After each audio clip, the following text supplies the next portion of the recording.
રાજકોટની સૌરાષ્ટ્ર યુનિવર્સિટીમાં વિજ્ઞાન જગતનો એક ભવ્ય ઉત્સવ યોજાવા જઈ રહ્યો છે. યુનિવર્સિટીના રસાયણશાસ્ત્ર ભવન અને ચિરંતન રસાયણ સંસ્થા દ્વારા સંયુક્ત રીતે 8થી 10 જુલાઈ 2026 દરમિયાન રાસાયણ 23 એટલે કે international symposium on science beyond બાઉન્ડ્રીનું આયોજન કરવામાં આવ્યું છે. તે અંગે પત્રકાર પરિષદનું આયોજન સૌરાષ્ટ્ર યુનિવર્સિટીના કુલપતિ ઉત્પલ જોશીએ કર્યું હતું. આ પત્રકાર પરિષદને ભારત સરકારના ડીએસટી અને ગુજરાત સરકારના જીએસબીટીએમનો વિશેષ સહયોગ પ્રાપ્ત થયો છે. આ કાર્યક્રમની ખાસિયત એ છે કે તેમાં નોબેલ પુરસ્કાર વિજેતા વેંકી વેંકટરામન વિશેષ વ્યાખ્યાન આપશે, જ્યારે વડાપ્રધાનના વૈજ્ઞાનિક સલાહકાર ડોક્ટર અનિલ કાકોડકર મુખ્ય અતિથિ તરીકે ઉપસ્થિત રહેશે. દેશ વિદેશના ખ્યાતનામ વૈજ્ઞાનિકો એક જ મંચ પર એકત્રિત થઈને સંશોધન અને નવીનતા પર મંથન કરશે. સૌરાષ્ટ્ર યુનિવર્સિટીની અંદર એક આ સરસ સુમેળ એવો થયો છે કે 60મું વર્ષ સ્થાપનાનું છે અને એ જ વર્ષે આપણને એક સરસ ઇન્ટરનેશનલ કોન્ફરન્સ કેમેસ્ટ્રી વિષયની અંદર મળી છે. એનું રસાયણ 23 આવી કોન્ફરન્સ છે.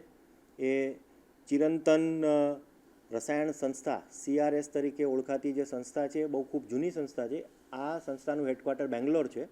એ લોકો દ્વારા આખી સિરીઝની 23મી આ કોન્ફરન્સ છે, ઇન્ટરનેશનલ કોન્ફરન્સ, એનું આયોજન 8મી જુલાઈથી 10મી જુલાઈ વચ્ચે સૌરાષ્ટ્ર યુનિવર્સિટીની અંદર કેમ્પસ ઉપર થવાનું છે. આ કોન્ફરન્સમાં સૌથી પહેલું જે કીનોટ લેક્ચર છે એ વેંકી વેંકટરામન, જે નોબેલ લોરિયટ છે, એમનું રહેવાનું છે. ઓનલાઈન લેક્ચર એમનું રહેવાનું છે.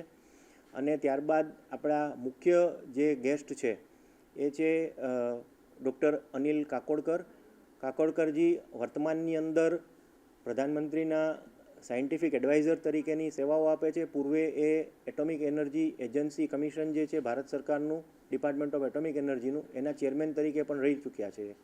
તો એ અહીંયા આવવાના છે, રહેવાના છે. આ સિવાય કુલ 61 જેટલા ઇન્વાઇટેડ લેક્ચર્સ રાખ્યા છે. અને મહત્ત્વની વાત એ છે કે આ જે રસાયણ જે કોન્ફરન્સ થાય છે એમાં દર વર્ષે જુદી જુદી ટેલેન્ટને એવોર્ડ આપવામાં આવે છે. કુલ 61 એવોર્ડ, 75 એવોર્ડ આ વખતે આપવાના થાય છે. અને એ જે એવોર્ડીઝ છે એ લોકો પોતાનું અહીંયા લેક્ચર આપશે, ત્યારબાદ એમને એમાંથી નવાજવામાં આવશે. વિગતો ઘણી બધી એની અંદર છે. એટલે કુલ મળીને સૌરાષ્ટ્ર યુનિવર્સિટીના PhD કરતા અને અન્ય વિદ્યાર્થીઓ જે કેમેસ્ટ્રી સિવાયના પણ જે ઇન્ટરડિસિપ્લિનરી છે, નેનો સાયન્સ, નેનો ટેકનોલોજી છે, ફિઝિક્સ છે કે ઇલેક્ટ્રોનિક્સ છે, ફાર્મસી પણ ખરું આની અંદર, કારણ કે ડ્રગ ડિસ્કવરી પણ એક થીમ છે ટોપિકની, એના ઉપર રહેવાનું છે. આ જે થીમ છે કોન્ફરન્સની એ આની અંદર એ છે કે સાયન્સ બિયોન્ડ બાઉન્ડ્રીઝ આ વખતની થીમ છે. Invention, Discovery, innovation and society, આ થીમ ઉપર આ કોન્ફરન્સ રહેવાની છે. એની સિરીઝમાં 23મી કોન્ફરન્સ છે, જેનું યજમાન પદ સૌરાષ્ટ્ર યુનિવર્સિટીને મળ્યું છે. 8થી 10 જુલાઈ વચ્ચે આ કોન્ફરન્સ અહીંયા થવાની છે. જે એવોર્ડ અને જે ઇન્વાઇટેડ સ્પીકર છે એનું ટોટલ જે કંઈ ભારણ જે છે એ રસાયણ જે આ જે CRS સંસ્થા છે એ ઉપાડવાની છે. એટલે આપણે એની અંદર કોઈ પ્રકારનું બીજું એમને ટ્રાવેલ ગ્રાન્ટ કે એવું આપતા નથી. સાથે સાથે જે કોન્ફરન્સમાં પાર્ટિસિપન્ટ અત્યારે લગભગ 175 જેટલા પાર્ટિસિપન્ટ્સ ઓલરેડી રજિસ્ટર થઈ ગયા. રજિસ્ટ્રેશન ફી બધા માટે કમ્પલસરી રાખેલી છે. એટલે એ જ એક મોટો એમાં એનો ભાગ આવે છે.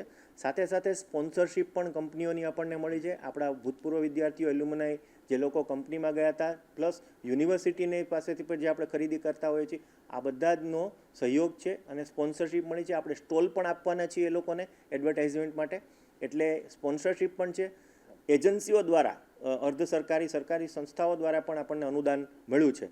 એટલે કુલ મળીને બજેટની વાત કરીએ તો અત્યારે એવી કોઈ પેલી નથી કે યુનિવર્સિટી ઉપર આમાં કોઈ પ્રકારનું વિશેષ ભારણ પડતું હોય. સાથે સાથે યુનિવર્સિટીની પર જવાબદારી થાય કે આટલી મોટી જ્યારે આપણને કોન્ફરન્સ ઓર્ગેનાઇઝ કરવામાં આવે તો એનું નાણાકીય પ્રોવિઝન પણ આપણે રાખેલું હોય છે બજેટમાં, એનો પણ ઉપયોગ થઈ શકે. આ મેં કહ્યું એ પ્રમાણે આ કોન્ફરન્સ જે છે એનું કુલ આયોજન છે એ CRS સંસ્થા કરતી હોય છે. એટલે એના ટેકનિકલ બાબતો જે છે એ આપણને ત્યાંથી કહેવામાં આવતી હોય છે કે ભાઈ થીમ છે આપણે નક્કી નથી કરતા હોતા, એ લોકો કરે છે. ઇન્વાઇટેડ સ્પીકર પણ એ લોકો જ ચૂઝ કરે છે. એટલે એમને જે એવોર્ડ જેને આપવાના હોય ને, એટલે એમની પાસે આખું પૂલ હોય કે ભાઈ કોને પેલું કરવાનું. કુલ મુદ્દો એ છે કે આ જગ્યાએ થવાથી આપણા વિદ્યાર્થીને એમાં એક્સપોઝર મળશે, સાથે સાથે કેમેસ્ટ્રી રિસર્ચ જે છે ઇન્ટરડિસિપ્લિનરી, એનો સોસાયટીને બેનિફિટ શું થાય છે. ઘણી વખત એવું હોય કે પીએચડી કરતો વિદ્યાર્થી પીએચડી પૂરું કરે તો ત્યારે એને પોતાના જ્ઞાનનો વધારો થયો હોય અથવા રિસર્ચ પેપર પબ્લિકેશન એ કરી શકે, પણ ભાઈ અંતે આમાં સોસાયટીને શું મળ્યું, સમાજને શું મળ્યું? તો એક આની અંદર થીમ છે એ ખૂબ ઇન્ટરેસ્ટિંગ છે કે એ પણ આમાં વણી લીધેલું છે, જેથી કરી અને આમ જનતાને કેમેસ્ટ્રીના વિષયની અંદર લેટેસ્ટ જે સંશોધન થાય છે એને કારણે શું છેવાડામાં અસર થશે સમાજને, એવો પણ આની અંદર છે. સાથે સાથે ઇનોવેશનના પણ જે કાર્યક્રમ જે થીમ છે એમાં પણ ઘણા અમે we look forward to best event. 61માંથી 10ને બાદ કરો તો લગભગ 51 છે એ આઉટસાઇડ ગુજરાત છે. પહેલી વાત બરાબર છે. ઇન્ટરનેશનલ કક્ષાના આ લોકોનો કોઈક ને કોઈક એક્સપોઝર હોય જ છે. નોબેલ લોરિએટ પોતે આમાં પહેલું લેક્ચર જે આપવાના છે, આપણે ઇન્ટરનેશનલ જ કહી શકાય, યુકેના સિટીઝન છે, બરાબર. એટલે આખી ઇવેન્ટ જે છે એ રીતે થવાની છે. ઘણા વિઝિટિંગ સાયન્ટિસ્ટ તરીકે સાર્ક દેશોની અંદર અત્યારે હોય છે, એ અહીંયા ઇન્ડિયા આવતા હોય તો આમાં પણ લીધેલા છે. એટલે ટ્રુલી કહેવાય કે એમાં નેશનલ ફ્લેવર તો છે જ, ઇન્ટરનેશનલ ફ્લેવર પણ આખી ઇવેન્ટમાં છે.